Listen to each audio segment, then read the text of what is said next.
जय माता दी भक्तजनों, आप सभी का मेरे YouTube चैनल जय माँ वैष्णो देवी में बहुत बहुत स्वागत है। माता रानी की कृपा आप सभी पर बनी रहे। आज ये जो मैंने श्रृंखला शुरू की मत्स्य महापुराण की, इसमें मैं ये 10वें अध्याय का ऑडियो रिकॉर्ड करने जा रही हूँ। और जिन लोगों ने भी मेरे इस चैनल को सब्सक्राइब किया है और लाइक करते हैं वीडियोज़ के लिए, उन सभी का मैं बहुत बहुत आभार व्यक्त करती हूँ। मैं जानती हूँ सफ़र कठिन है, क्योंकि ये कोई भी अच्छे कार्य के लिए इतनी आसानी से वो सक्सेस नहीं होता। क्योंकि यही अगर कोई आजकल जिस तरीके के वाहियात वीडियोस चल रहे हैं और ऑडियोस चल रहे हैं वो होते तो शायद ही बहुत जल्दी ग्रो कर जाता है मेरा चैनल, लेकिन इसको ग्रो करने में थोड़ा टाइम लगेगा। और जो भी लोग मेरे साथ जुड़े हैं, अगर ज़्यादा से ज़्यादा लोगों को वो ये शेयर करते हैं तो ये धर्म के क्षेत्र में एक अच्छा सा प्रयास रहेगा कि ज़्यादा से ज़्यादा लोग इस चीज़ के लिए जुड़ें, क्योंकि ज्ञान बहुत ज़रूरी है जीवन में।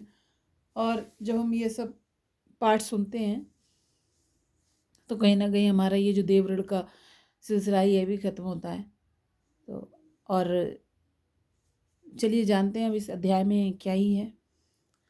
इसमें हम जानेंगे कि किस तरह से महाराज पृथु जो हैं पृथ्वी के अधिपति होते हैं, उनका चरित्र क्या रहा, किस तरह से अलग अलग तरह के देवताओं ने पृथ्वी का दोहन किया। दोहन किया मतलब किस तरह से भोग किया, पृथ्वी का पृथ्वी नाम कैसे पड़ा, और पृथ्वी को गौ नाम से कैसे, मतलब इसको माना गया, गौ के रूप में कैसे माना गया। जिस तरह से गौएं दूध देती है ना, तो इस तरीके से पृथ्वी को वही, इसमें पूरा जब हम सुनेंगे तो देखेंगे इसमें भी यही चीज़ आएगी कि किस तरह से दोहन, दोहन का मतलब दोहना। जैसे हम गाय का दूध निकालते हैं वैसे ही गाय को धोते हैं, वैसे ही है ये शब्द, उसी शब्द से रिलेटेड करते हुए दोहन वर्ड बना हुआ है। तो चलिए शुरू करती हूँ आज का ये। जय माता दी। महाराज पृथु का चरित्र और पृथ्वी दोहन का वृंतांत, कि किस तरह से पृथ्वी का दोहन अलग अलग तरह से लोगों ने इसका किया है। राक्षसों ने, जो पृथ्वी पे प्रजापति रहे, उन्होंने सभी ने, चक्रवर्ती राजा वगैरह, जिन किस किस तरीके से इस पृथ्वी का दोहन किया गया, उस सबका विवरण इसमें देखेंगे। ऋषियों ने पूछा, सूत जी, सुना जाता है कि पूर्व काल में बहुत से भूपाल इस पृथ्वी का उपभोग कर चुके हैं। पृथ्वी के संबंध में ही वे पार्थिव या प्रजापति भी कहे गए हैं, परंतु भूमिका यानी जो पृथ्वी यह पारिभाषिक नाम किस संबंध से तथा किस कारण पड़ा, एवं ये गौ नाम से क्यों विख्यात हुई, इनका रहस्य हमें बतलाइए। सूजी कहते हैं, ऋषियों, प्राचीन काल में स्वयंभुव मनु के वंश में अंग नामक एक प्रजापति हुए थे। उन्होंने मृत्यु की कन्या, ये जो मृत्यु है, मृत्यु की कन्या है सुनीता, उनके साथ विवाह किया। सुनीता बहुत ही ज़्यादा कुरूप थी। उनके गर्भ से एक बेन नामक महाबली पुत्र पैदा हुआ, जो आगे चलकर चक्रवर्ती सम्राट हुआ, किंतु हमेशा अधर्म के मार्ग में ही निरत रहता था। पराई स्त्रियों का अपहरण करना उसका रोज का काम था। इस प्रकार वह लोक में भी अधर्म का ही प्रचार करने लगा। तब महर्षियों ने जागतिक धर्माचरण की सिद्धि के लिए उससे बड़ी अनुनय विनय की, परंतु अंतःकरण अशुद्ध होने के कारण जब उसने उनकी बात ना मानी, प्रजा को अभय नहीं किया, अभय का मतलब प्रजा को अपने डर से मुक्त नहीं किया, तब महर्षियों ने उसे सांप यानी शाप देकर मार डाला। तत्पश्चात शासकहीन राज्य में, क्योंकि अब शासक तो मर गया, अब शासनहीन हो गया राज्य, अराजकता के भय से भीत होकर उन निष्पाप ब्राह्मणों ने बलपूर्वक बेन के शरीर का मंथन किया। मंथन करने पर उसके शरीर से शरीर स्थित माता के अंश से मलेच्छ जातियां प्रकट हुई, जिनका रंग काला अंजन, अंजन यानी काजल, काजल जैसा था। फिर उसके शरीर स्थित धर्मपरायण पिता अंग के अंशभूत दाहिने हाथ से एक धार्मिक पुत्र उत्पन्न हुआ, जिसका शरीर दिव्य तेज से संपन्न था। वह रतन जड़ित कवच और बाजूबंद से विभूषित था। उसके हाथों में धनुष बाण और गदा शोभा पा रहे थे। महान प्रयत्न से मथे जाने पर वह बेन की प्रथु यानी मोटी भुजाओं से प्रकट हुआ था, अतः प्रथु नाम से प्रसिद्ध हुआ।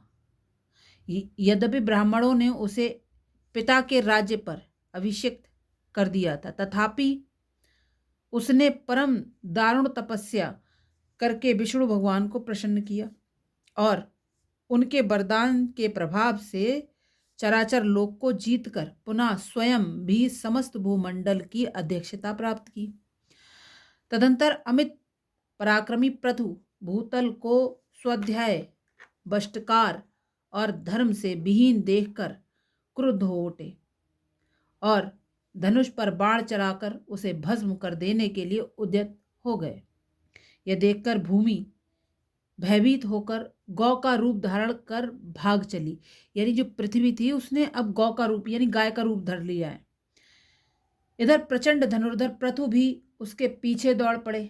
इस प्रकार प्रथु को पीछा करते देख वह गौ रूपा भूमि हताश होकर एक स्थान पर खड़ी हो गई और बोली, नाथ, आपकी प्रसन्नता के लिए मैं क्या करूं?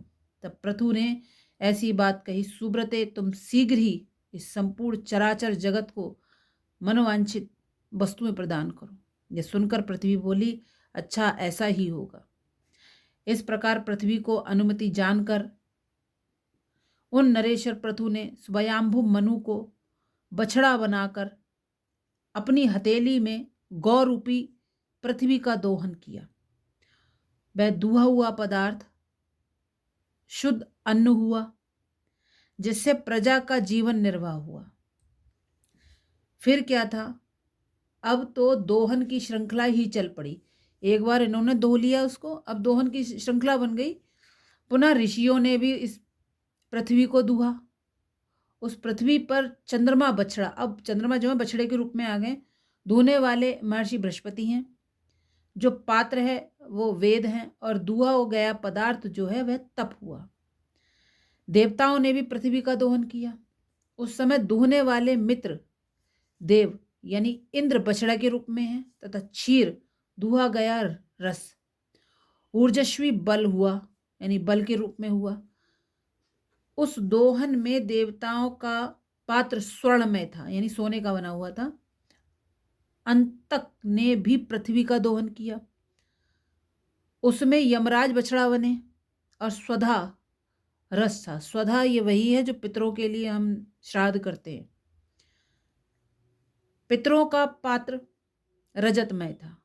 नागों के दोहन में नागराज धृतराष्ट्र, दोहने वाले नागराज तक्षक बछड़ा, पात्र तुम्बी और क्षीर दूहा हुआ पदार्थ अब विष हो गया। असुरों द्वारा भी इस पृथ्वी का दोहन किया गया था। उन्होंने लौह में पात्र में इंद्र को पीड़ित करने वाली माया को दूहा। उस कार में प्रहलाद पुत्र विरोचन बछड़ा और माया का प्रवर्तक द्विमूर्धा दूहने वाला था। महीपते, यक्षों को अंतधारण विद्या की अभिलाषा थी, अतः उन्होंने कुबेर को बछड़ा बनाकर कच्चे पात्र में पृथ्वी का दोहन किया था। प्रेतों और राक्षसों ने पृथ्वी से भयंकर रुधिर की धारा का दोहन किया। उसमें रौप्य नाभ नामक प्रेत दोहने वाला और सुमाली नामक प्रेत बछड़ा बना था। अप्सराओं के साथ गंधर्वों ने भी पूर्व काल में चैत्र रथ को बछड़ा बनाकर कमल के पत्ते में पृथ्वी से सुगंधों का दोहन किया था। उस कार्य में नाट्यवेद का परागामी विद्वान बररुचि नामक गंधर्व दोहने वाला था। पर्वतों ने पृथ्वी से अनेक प्रकार के रत्नों और दिव्य औषधियों का दोहन किया। उसमें महाचल सुमेरु दोहने वाला हिमवान बछड़ा और पात्र शैलमय था। शैलमय नहीं, पत्थर का बना हुआ ऐसे करके। वृक्षों ने पृथ्वी से पलाश पत्र के पात्र में ये टहनी आदि के काटने के बाद पुनः उगने वाला दूध दूहा। उस समय पुष्प और लताओं से लदा हुआ शाल वृक्ष दूहने वाला था और समृद्धिशाली एवं सर्व वृक्ष में पाकड़ का वृक्ष बछड़ा बन गया था। इसी प्रकार अन्य वर्ग के प्राणियों ने भी उस समय अपने अपने इच्छा अनुसार पृथ्वी का दोहन किया था। पृथु के राज्य में प्रजा दीर्घायु, धन धान्य एवं सुख समृद्धि से संपन्न थी। उस समय ना कोई दरिद्र था, ना रोगी और ना कोई पाप कर्म ही करता था। महाराज पृथु शासन काल में किसी उपसर्ग, आदि दैविक एवं आदि भौतिक उपद्रव का भय नहीं था। लोग शोक दुख से रहित होकर सदा सुखमय जीवन यापन करते थे। उन महाबली पृथु ने प्रजाओं की हिम कामना से प्रेरित होकर अपने धनुष की कोटि से बड़े बड़े पर्वतों को उखाड़कर पृथ्वी के धरातल को समतल कर दिया था। पृथु के राज्यकाल में ना तो पुर, ग्राम और दुर्ग थे, ना मनुष्य अस्त्र शस्त्र धारण करते थे। उस समय आत्मरक्षा के लिए इनकी कोई आवश्यकता न थी। रोगों का सर्वथा अभाव था। क्षय, विनाश, शातिशयता, परस्पर की विषमता का दुख उन्हें नहीं देखना पड़ता था। प्रजाओं में अर्थशास्त्र के प्रति आदर नहीं था, अर्थात लोभ का चिन्ह मात्र भी नहीं था। उनमें एकमात्र धर्म की वासना थी। ऋषियों, इस प्रकार मैंने आपसे पृथ्वी के दोहन पात्रों का तथा जैसा जैसा दूध दूहा गया उसका भी वर्णन किया। उनमें जिस वर्ण के प्राणियों की जिस पदार्थ की प्राप्ति की रुचि हो उसे वही पदार्थ यज्ञों और श्राद्धों में अर्पित करना चाहिए। इस प्रकार यह पृथ्वी दोहन का प्रसंग मैंने तुम्हें सुनाया। यथा पृथ्वी धर्मात्मा पृथु की कन्या बन चुकी थी, अतः पृथु के अतिशय अनुराग के कारण विद्वानों द्वारा पृथ्वी नाम से कही जाने लगी।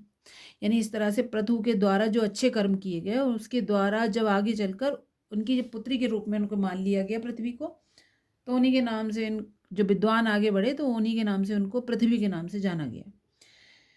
इस प्रकार श्रीमद् महापुराण में वन्य निवर्ण वर्णन नामक 10वां अध्याय संपूर्ण हुआ। आशा करती हूँ आप सभी को यह अध्याय बहुत अच्छा लगेगा। काफ़ी ज्ञानवर्धक है। जो चीज़ें शायद हम नहीं जानते हैं, इधर उधर भटकते हैं, या फिर कभी कभी इन चीज़ों का जवाब अगर हमसे कभी कोई पूछ ले तो शायद हमारे पास प्रश्नों के उत्तर भी नहीं होते हैं। तो अगर हम लगातार इस महापुराण को सुनते रहेंगे तो मुझे लगता है बहुत सारे ऐसी चीज़ें हैं जो कभी कभी हम फंस जाते हैं। कोई पूछ बैठे कि पृथ्वी का नाम पृथ्वी कैसे पड़ा, तो हम नहीं जानते हैं, अज्ञानतावश हमें नहीं ये पता आज तक। तो कितना सुंदर विवरण दिया गया है कि मतलब किस तरह से इसमें पृथ्वी का नाम पृथ्वी पड़ा। तो आशा करती हूँ आप सभी को ये पसंद आएगा और उम्मीद है कि इसको आप ज़्यादा से ज़्यादा शेयर करेंगे ताकि ये धर्म के क्षेत्र में एक छोटा सा मेरा कदम आगे बढ़ सके।